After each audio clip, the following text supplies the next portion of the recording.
Well, you're very welcome to this castle, which once was my home, and I spent many happy years here. This is actually the third castle, Dromoland Castle, all built on this site, and we've the O'Brien family have lived here for many generations. In fact, I wrote a book, which is this one, These Are My Friends and Forebears, on 8 generations who have lived here, and it was derived from their letters. So it's more of a social history, and hopefully is easy to read.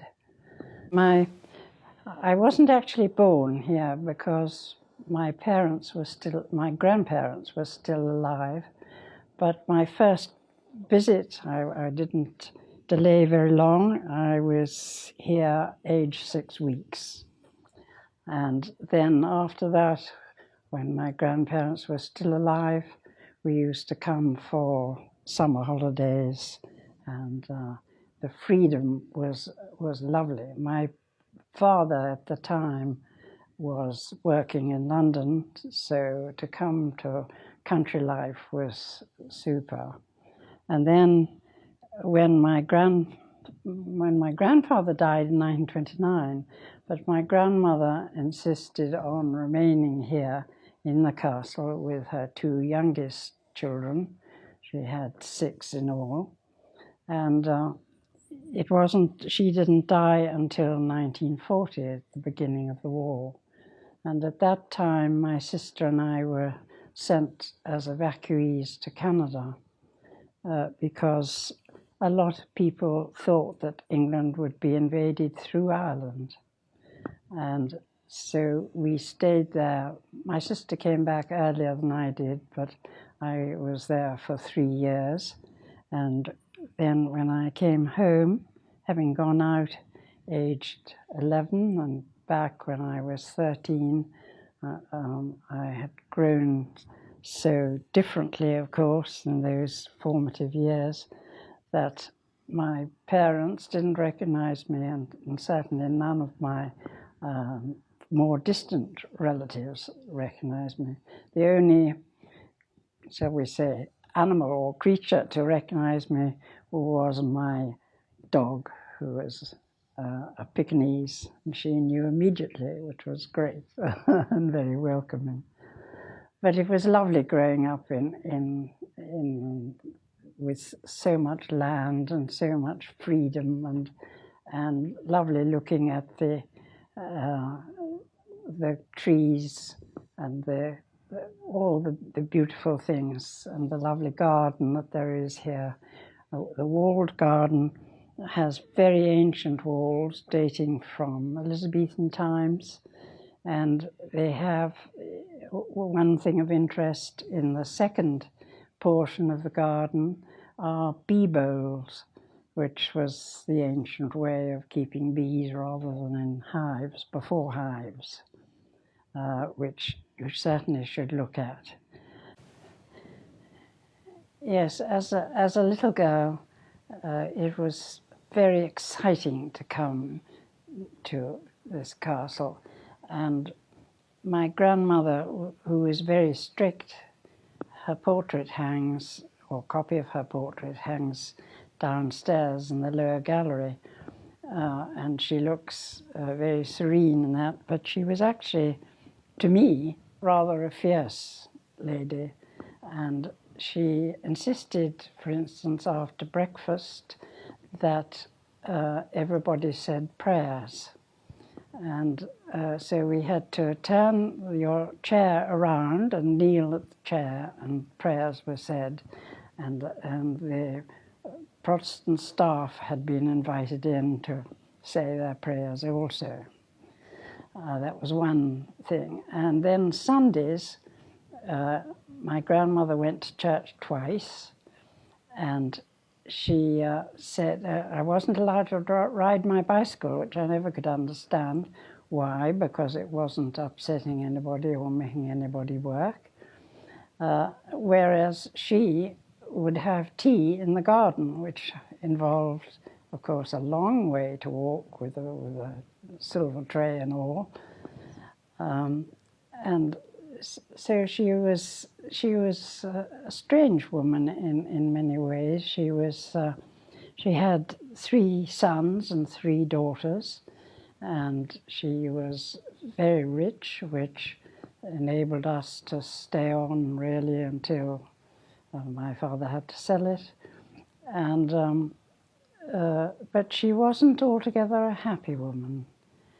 She was devoted to my grandfather, and I think she never really got over his death. And she didn't like to acknowledge that my father was now the present Lord Inchiquin. So it was, and she and he didn't get on very well, so it was rather an awkward time any time we came here. But as I say, during the emergency, as we call it here, the military lived in the castle, and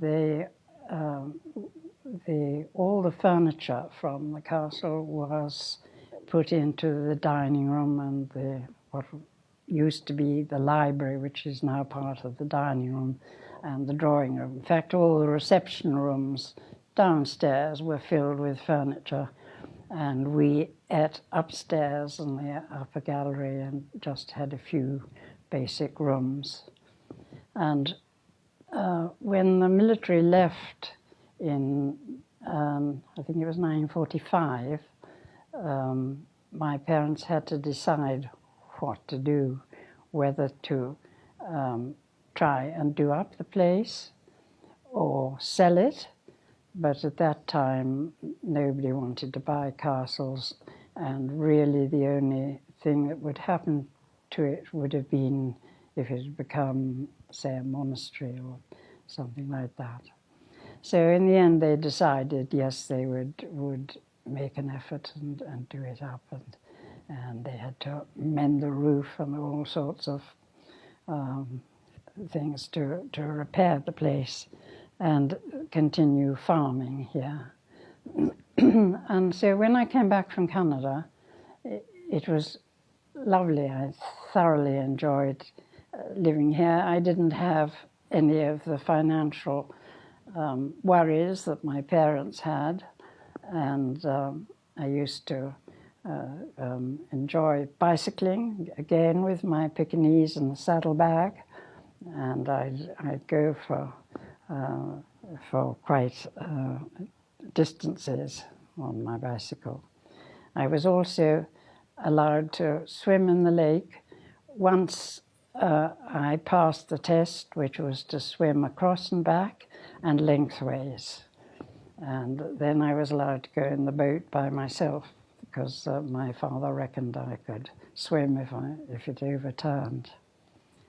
And the portraits, there were a lot of portraits in the castle of my ancestors, and I never really thought about them or wondered who they were or anything until my parents, finding that it was not easy to keep a place like this, decided that they would open the castle to paying guests. So my mother went to America and she lectured on Irish castles and their gardens, and from that it sort of blossomed into people coming to stay, and they lived with us as family, and we used to have lunch and dinner in the dining room downstairs all together. And they then started to say, and who's that, pointing at a portrait on the wall, and I wouldn't know. So that became, I began to take interest in who they were and what they were, and that eventually led to my writing this book. And I'm going to have another pause and think.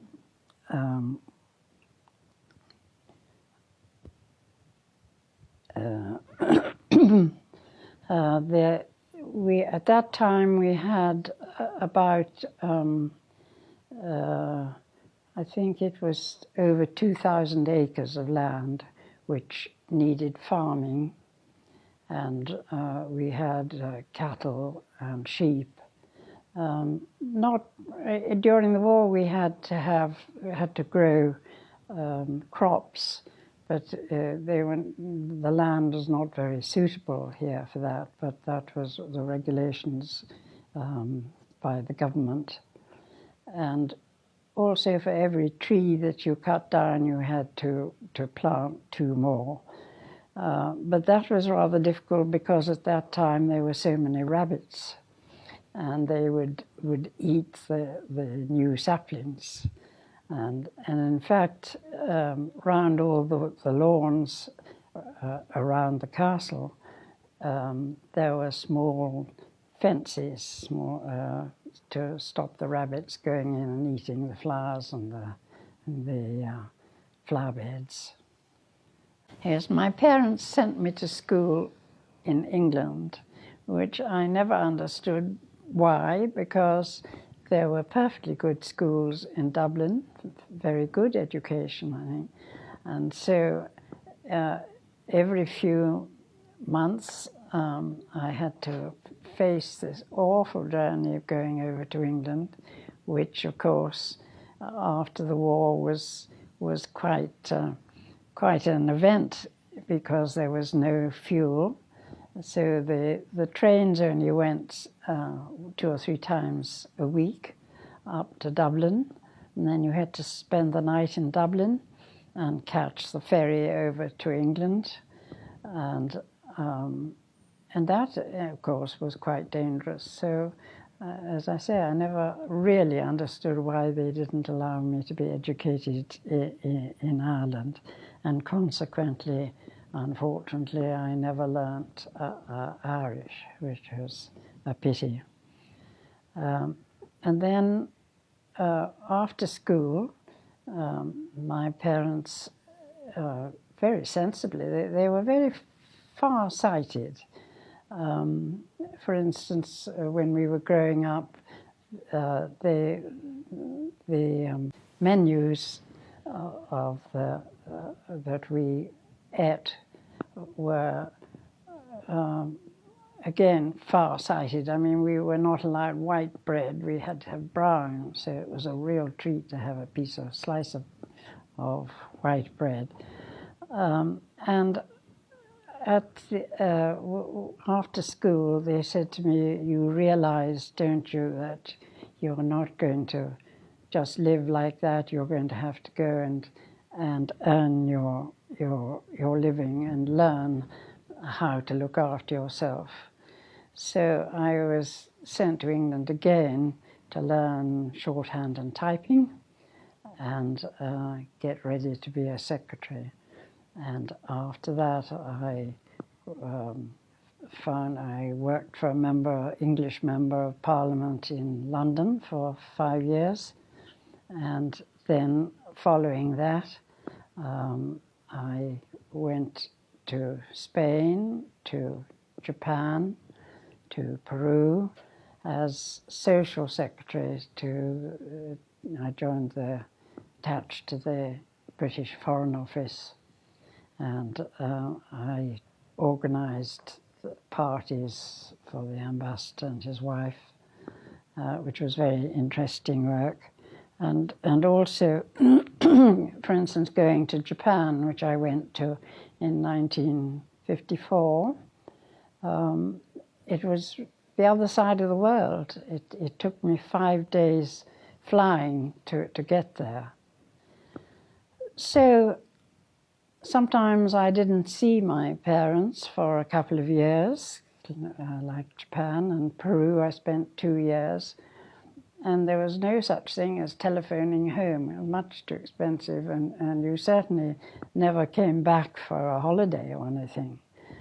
So it was quite a different sort of life.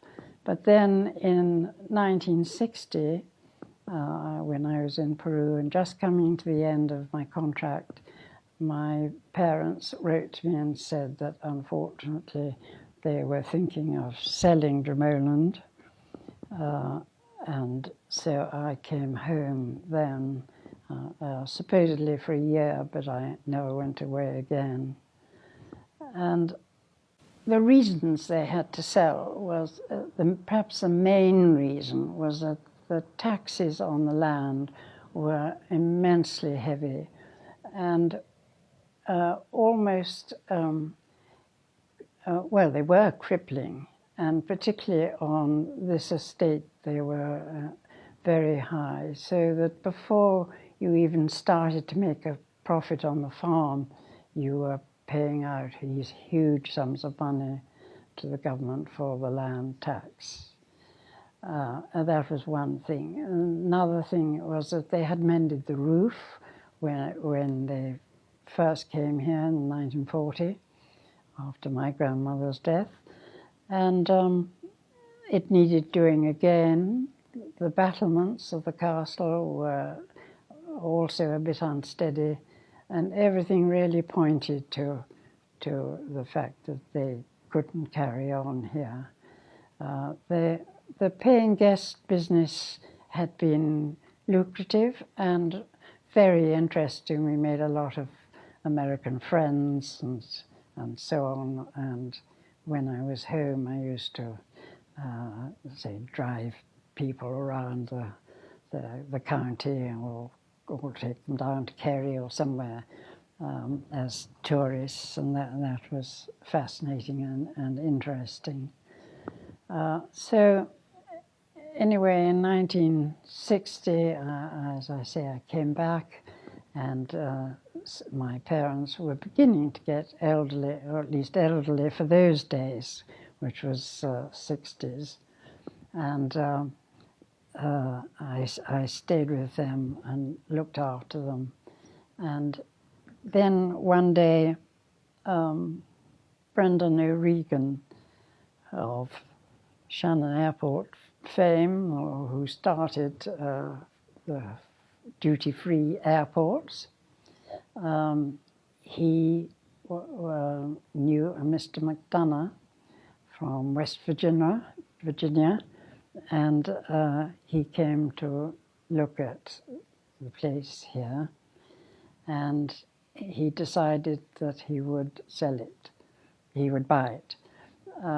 There had been several offers before. In fact, there was one man who was going to come and live here as a family home, but my father and he went up to Dublin to sign the papers, and it turned out that he didn't have any money anyway. So, and as a compensation, he sent us something for cracking open a boiled egg, which we found very amusing. But at any rate, when Mr. McDonough saw the castle in, I think it was September or October of 1962, and he said that he was going to convert it into a hotel, and he needed to occupy it from the 1st of January. So that wasn't much time to spare, and as you can imagine, if you packed up a small bungalow, that's quite a task. But trying to sort out things in a castle was really very difficult, because in those days, for instance, there were things like old uniforms, and what did you do with them? You couldn't, it would be a shame to throw them away. The museums were not geared at that time to taking over that sort of thing. So there was an awful lot of sorting out, and Mr. McDonough was buying, I think, 140, I can't remember how many acres it was, but the great thing was that he was only taking part of the estate, and we could still live on the remaining part and continue farming. So first of all, the animals had to be rehoused, so the new farm was built, and we had nowhere to live. All the cottages on the estate were occupied by farm employees, and so we went to the Shannon Shamrock Inn and stayed in the chalet there for a couple of years until our new home was built, which you can actually see from here if you look up the hill, and you see a Georgian-style house. That was our new home that we built and moved into in 1964. My parents and myself, we were all delighted that Dromoland was going on. It was great to see such a property being used for people who would enjoy it, and as we looked down, we could just see that my father particularly chose the site to build our new house where he could look at his former home, and they were delighted that people were enjoying it. The name Dromoland supposedly means the hill of litigation, but we've never discovered what the litigation was, if there was any. And as I have mentioned before, there were two previous houses on this. First of all, there was a castle, rather in the style that if you have been round the county, you will have seen tower houses. It was that sort of uncomfortable residence. And so the second house was possibly a rather lovely Georgian house. And sometimes my parents used to wish that it had been smaller than the present castle, that the O'Brien of the day had left it like that. But in those days, when you had large families, there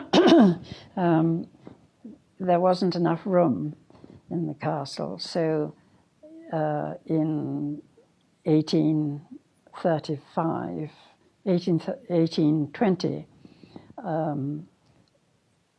my ancestor decided that he'd have to build another house.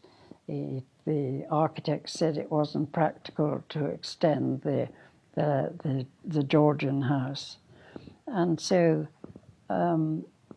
the two architects, James and G.R. Payne, who have built a lot of things, and particularly in Limerick City, were commissioned to submit drawings, and they produced an album of lovely drawings of classical houses. And then stuck in the middle is a little drawing, obviously done by somebody else, an amateur, showing a castellated castle, and it must have been the fashion that you don't want a classical house anymore. You want a castellated castle, and so that was started. But it took quite a lot of time to build, because that was the time of the famine, the Great Famine in 1840, and so you didn't want any building to go on then. In fact, the family subsidized a lot of people. This was the big place of employment, and during the famine, the castle, the walls around the estate were built and paid for by the O'Briens. And I think that they very nearly overspent doing that. Certainly there were troubled times, and it must have been very distressing to see the result of the famine and the unemployment, and the good landlords, of which you don't hear so much. You hear about the bad landlords who went away and just lived on the rents of their tenants. But the good landlords really spent money trying to alleviate some of the famine victims. So the present castle was not finished until 1835, and then again there were large families.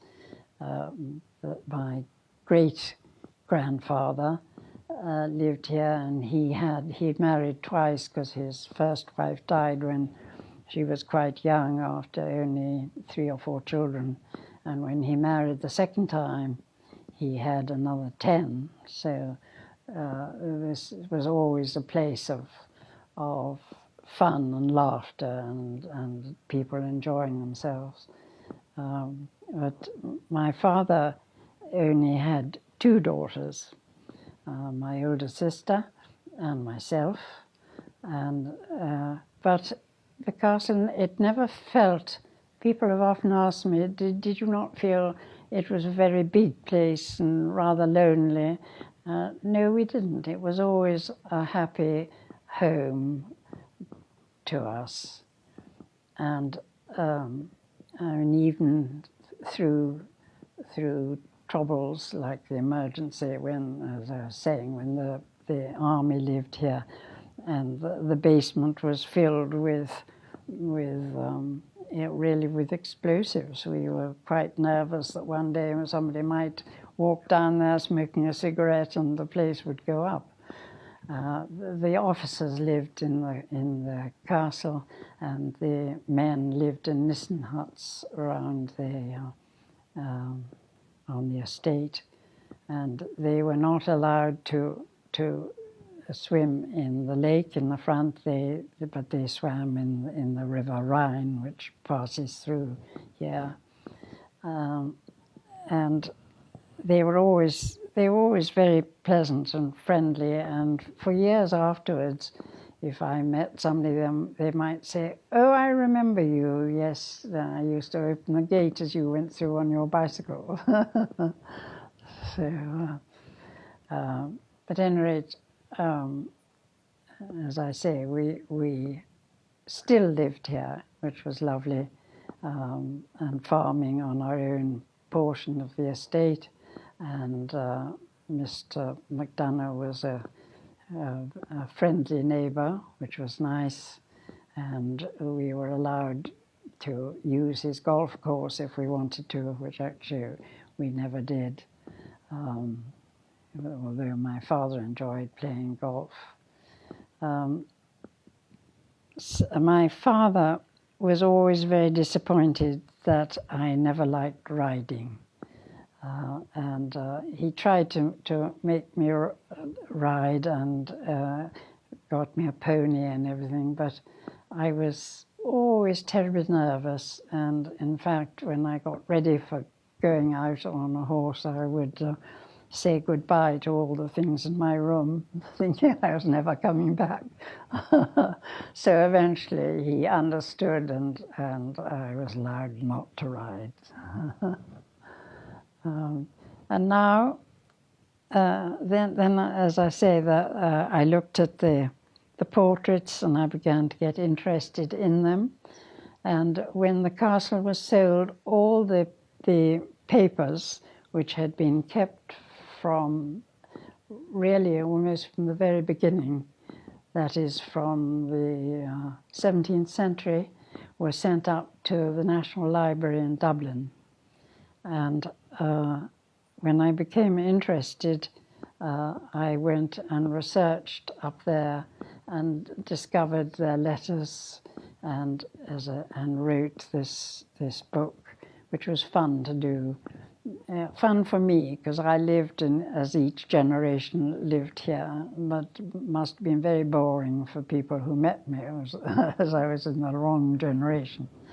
But it was a great privilege to be able to write on 8 generations of my family who've lived here, and it's lovely to think that everybody enjoys Dromoland, and long may it continue in this lovely hotel.